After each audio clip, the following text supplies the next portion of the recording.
घनकियो लैले घनकियो Rupandehi FM घनकियो 102 megahertz तपाईको आफ्नै एफएम।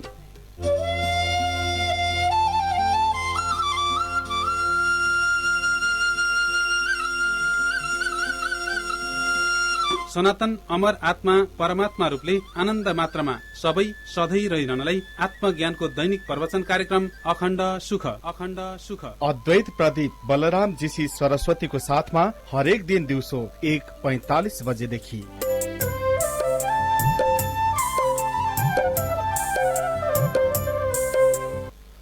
नमस्कार।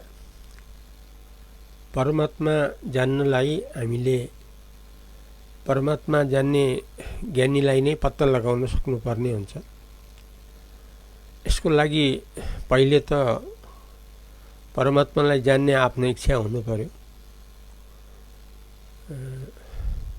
सर्वप्रथम परमात्मालाई जान्ने अनि परमात्मा रूपले रहने, परमात्मामा बदलिने यस्तो आफ्नो भित्री इच्छा त सर्वप्रथम हुनु जरुरी छ।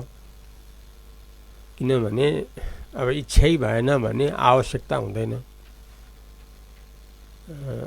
त्यसकारणले परमात्मा जान्नलाई इच्छा किन गर्ने भन्ने सन्दर्भमा सदा सत्य वस्तु त परमात्मा मात्रै हो। सधैँ सत्य वस्तु त केवल परमात्मा हो। फेरि आफूको वास्तव स्वरूप पनि परमात्मा नै हो। संसारको सबैको यथार्थ वस्तु पनि परमात्मा नै हो। त्यसैले परमात्मा त चाहे अहिले खोजी गरौँ, चाहे अर्को जन्ममा खोजी गरौँ, चाहे 1000 जन्मपछि खोजी गरौँ, आखिर खोजी त हामीले परमात्माकै गर्नुपर्छ। र परमात्मालाई जान्नु बिना, परमात्मामा बदलिनु बिना त हाम्रो त यो टुङ्गो लाग्दैन। दुःख चिन्ता डरको टुङ्गो त लाग्दैन, मृत्युको टुङ्गो त लाग्दैन, असत्यको टुङ्गो त लाग्दैन। अर्थात् असत्यलाई नाश गर्न त हामी सक्दैनौँ।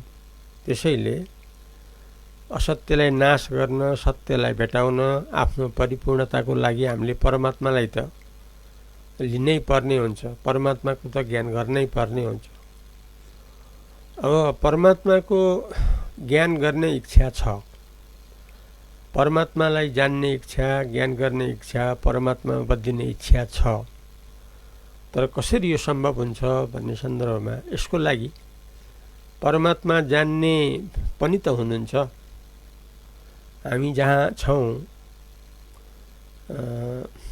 कहीँ परमात्मा जान्ने त हुनुहुन्छ नि। जसलाई तत्त्वज्ञानी भनिन्छ, जसलाई ब्रह्मज्ञानी भनिन्छ, जसलाई महात्मा भनिन्छ, यस्तो त हामीले खोजी गरेमा पाउन सक्छौँ नि। किनभने ईश्वरको तारतम्य के छ भने पृथ्वीमा ज्ञानीको अभाव कहिले पनि हुँदैन। ज्ञानीको सद्भाव जहिले पनि हामीले पाउँछौँ। किनकि ईश्वरबाट हामी जहाँ छौँ यो स्थानमा, पृथ्वीमा ज्ञानीको अभाव त कहिले हुँदै हुँदैन। हामीले खोज्नु पर्यो, पत्ता लगाउनु पर्यो, हामी भेटाउँछौँ। कसलाई भेटाउँछौँ भन्दा परमात्मालाई यथार्थ जान्नेलाई भेटाउँछौँ, जो परमात्मा रूपले रहिरहनु भएको छ, जसले परमात्माको बारेमा छर्लङ्ग बताउन सक्नुहुन्छ। किनकि उहाँ स्वयं परमात्मा रूपले रहिराखेको हुनाले। त्यसैले यस्तो जो ब्रह्मज्ञानी हो, यस्तो जो महात्मा हो, यस्तो जो परमात्मा जान्ने जो हुनुहुन्छ, जो तत्त्वज्ञानी हो, यस्तोलाई हामीले पत्ता लगाएर उहाँको शरणमा परेर हामीले तत्त्वज्ञानीको सेवा गर्न सक्यौँ भने हामीले सजिलै थोरै समयमा आफूले जो चाहेको हो, परमात्मामा बदलिने इच्छा, परमात्मालाई जान्ने इच्छा, त्यो हामीले पाउन सकिहाल्छौँ, यसमा कुनै सन्देह कुनै शङ्का छैन। त्यसकारणले पहिले आफ्नो मुक्त हुने इच्छा हुनु पर्यो, परमात्मालाई जान्ने इच्छा हुनु पर्यो, परमात्मामा बदलिने इच्छा हुनु पर्यो। होइन अब मर्ने सर्नेमै चित्त बुझाउने हो भने, दुःख चिन्ता डर भोगेरै चित्त बुझाउने हो भने त अब यतापट्टि खोजी गर्नु आवश्यकता हुँदैन। किनभने जन्म मृत्यु, दुःख परम्परा, चिन्ता परम्परा, डर परम्परा त त्यो सधैँ छँदैछ। होइन हामी सबैलाई चिरफार गरेर यी सबबाट हामी हटाउन चाहन्छौँ भने, यी सबको समाधान हामी गर्न चाहन्छौँ भने यसको लागि हामीले यस्तो जान्ने को खोजी गरेपछि हामीले निश्चित रूपमा भेटाउँछौँ। किनकि ज्ञानवानको अभाव पृथ्वीमा हुँदैन, क्रमले हामीले भेटाउँछौँ। अब हामीले खोजेर भेटाएपछि हामीले उहाँको शरणमा परेर उहाँलाई हामीले पुरा सेवा गर्न सक्नुपर्छ। उहाँको सेवा गर्नुबाट नै हामीले जो चाहेको परमात्मामा बदलिन हो त्यो चाहिँ नि हामी सक्छौँ। किनकि जसको शरणमा हामी पऱ्यौँ तत्त्वज्ञानी, उहाँले त परमात्मा जान्नुहुन्छ राम्रोसित, किनकि परमात्मा रूपले रहिरहनु भएको छ। त्यसकारणले हामीले उहाँलाई प्रसन्न गराएर यदि त्यस्तो हामीले गऱ्यौँ भने उहाँको उपदेशबाट हामीले सजिलै परमात्मालाई चिन्न, जान्न, भेट्टाउन, अनुभव गर्न हामी सकिहाल्छौँ, निश्चित रूपमा सक्छौँ। अब यो कति जरुरी छ भन्ने सन्दर्भमा ईश्वरको सेवा गर्नुभन्दा अथवा धर्म गर्नुभन्दा पनि ठुलो कुरा छ तत्त्वज्ञानी गुरुको सेवा गर्नु। तत्त्वज्ञानी गुरुको सेवा गरेर जुन हामीले फल पाउन सक्छौँ त्यो फल धर्म ईश्वरको भाव गरेर, ईश्वरको सेवा गरेर ले पनि भेटाउन सकिन्न। त्यति महान फल हामीले भेटाउन सक्छौँ। किन भेटाउन सक्दैनौँ भने धर्म गरेर अथवा ईश्वरको सेवा गरेर पनि हामीले गुरुबाट पाइने जो तत्त्वज्ञानी गुरुबाट पाइने जो फल हो त्यो चाहिँ नि हामीले तुलना गर्न सक्दैनौँ। कसरी तुलना गर्न सक्दैनौँ भने अब ईश्वरको सेवा अथवा धर्म गर्नुबाट त्यसको फल के हो भने अदृश्य फल हो।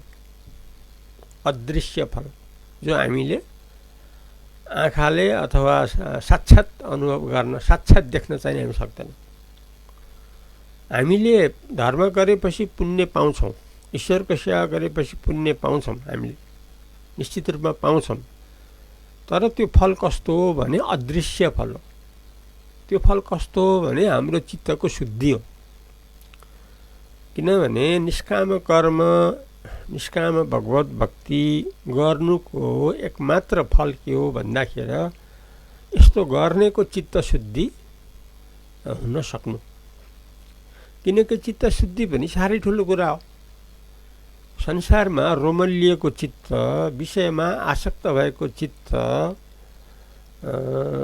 लाई शुद्ध गर्न सक्नु र परमात्माको ज्ञान पाउनलाई आधार खडा गर्न सक्नु। किनकि आधार खडा हुन्छ चित्तशुद्धि भएर मात्रै।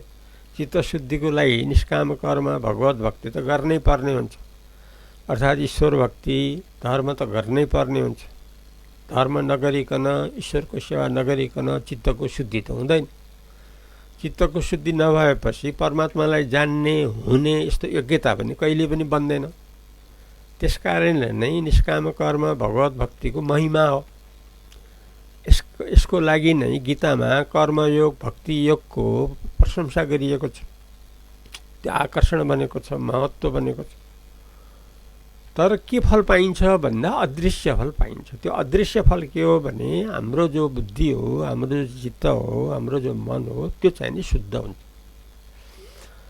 अब ज्ञानी गुरु अथवा तत्त्वज्ञानी गुरुको सेवा गर्नुबाट गुरु प्रसन्न भएमा, गुरुको प्रसन्नताबाट, गुरुको कृपाबाट शिष्यले परमात्मालाई जान्न सक्ने योग्यता प्राप्त हुन्छ। यसरी गुरु प्रसन्न भएर प्रसन्नताको कारणले शिष्यले जो फल प्राप्ति हुन्छ त्यो फल कस्तो हुन्छ भन्दाखेरि त्यो अदृश्य फल पनि प्राप्ति हुन्छ, दृश्य फल पनि प्राप्ति हुन्छ, दोहोरो फल प्राप्ति हुन्छ। जुन कुरा ईश्वर सेवाबाट अथवा भक्ति गर्नुबाट अथवा धर्म गर्नुबाट जो फल प्राप्त हुन्छ, चित्तको शुद्धि, जो अदृश्य फल हो, तर तत्त्वज्ञानी गुरुलाई प्रसन्न गराएमा उहाँको उपदेशबाट शिष्यले अदृश्य फलको साथसाथै दृश्य फल पनि साक्षात् पाउन सम्भव हुन्छ। दृश्य फल माने साक्षात् परमात्मालाई जान्ने उपाय, साक्षात् परमात्मामा बदलिने उपाय, साक्षात् परमात्मालाई आफ्नो हृदयमा अनुभव गर्ने बाटो, त्यो चाहिँ नि तत्त्वज्ञानी गुरुको उपदेशबाट। किनकि गुरुलाई सेवा गरेर प्रसन्न गराएपछि उहाँले त हितको उपदेश, परम कल्याणको उपदेश, जो शिष्यको परमात्मामा बदलिने इच्छा छ त्यो इच्छा पुरा हुने प्रकारले गुरुले त त्यही किसिमबाट उत्तर दिनुहुन्छ, त्यही किसिमबाट उपदेश दिनुहुन्छ। त्यस्तो उपदेश साक्षात् पाउनु हो, यसलाई भन्छ दृश्य फल। अदृश्य फल पनि दृश्य फल पनि। अदृश्य फल पनि कसरी प्राप्त हुन्छ भने तत्त्वज्ञानी गुरुलाई प्रसन्न गराउनुबाट जुन ईश्वर सेवा र धर्म गर्नुबाट पाइने जो अदृश्य फल, त्यो पनि तत्त्वज्ञानी गुरुको प्रसन्नताबाट कसरी प्राप्त हुन्छ भने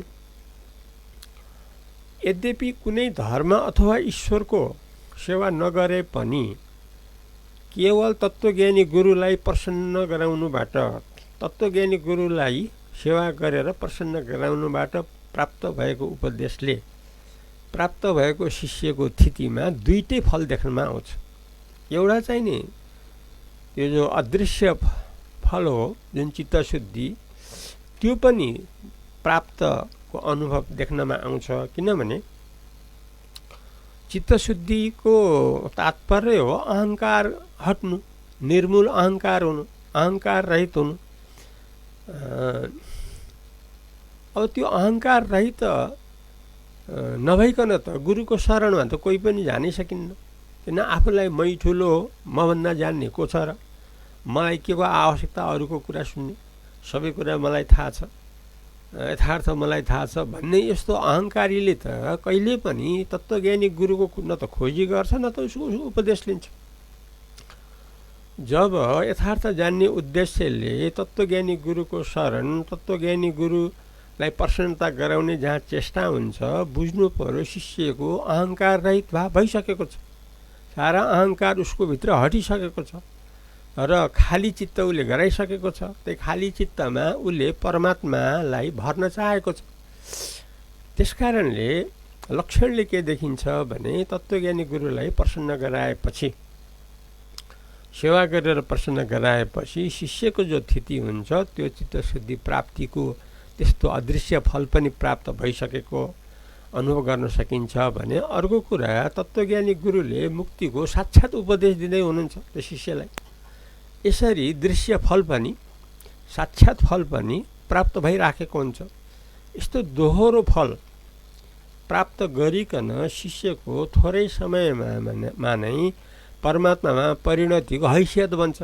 किनभने शिष्यको गुरु जो तत्त्वज्ञानी गुरु हो, तत्त्वज्ञानी गुरुको हैसियत त परमात्मा रूपले छ।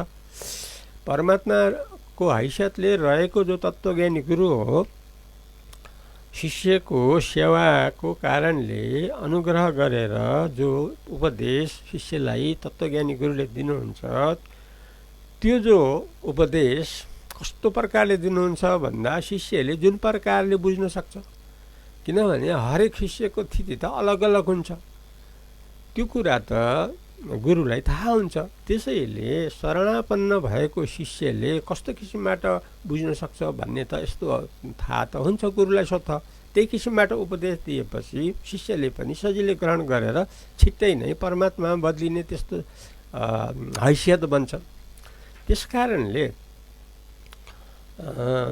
हर हालतमा जिज्ञासु शिष्यले अर्थात् यथार्थ जान्न चाहने शिष्यले, यथार्थ माने परमात्मा जान्न चाहनेले एकमात्र कर्तव्य के हो भने तत्त्वज्ञानी गुरुको शरणापन्न भएर यसरी सेवा हर प्रकारले गरेर प्रसन्नता गराएपछि त्यसको फलले गर्दा चित्तशुद्धि पनि स्वतः हुन सक्ने र साथसाथै मुक्तिको साक्षात् अनुभव प्राप्त गरेर परमात्मामा बदलिने हैसियत पनि यस्तो चाहिने पाउन सक्ने हुनाले परमात्मा पाउनको लागि, परमात्मामा बदलिनलाई एकमात्र उपाय हो तत्त्वज्ञानी गुरुलाई चिनेर जानेर शरणमा परेर प्रसन्न गराएर यस्तो गराएपछि त्यसको फलले निश्चित रूपमा मुक्ति शिष्यको अवश्य हुन्छ।